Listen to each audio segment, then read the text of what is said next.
Hi everyone, welcome back to the channel. In today's video, I'm going to show you exactly how to cancel the Xfinity Now Wi-Fi Pass auto renewal in 2026. For that, first of all, you need to come here on xfinity.com. When you are here, click on the option of sign in on the top right hand corner of the screen. Over here, you need to sign in using your email address or your account details that is used when you have purchased your Wi-Fi pass. So when you log in into your account, you just have to go to your account's dashboard and then you just have to simply find your active now Wi-Fi pass subscription. Now, when you are inside it, you are going to see this option that says cancel automatic renewal. So when you press this particular button, you will be asked for confirmation. So you just have to follow further on-screen prompts in order to finalize the cancellation request.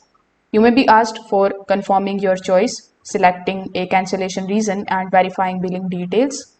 After successful cancellation, Xfinity should send a confirmation email. So you need to keep this email for your records in case of future billing disputes.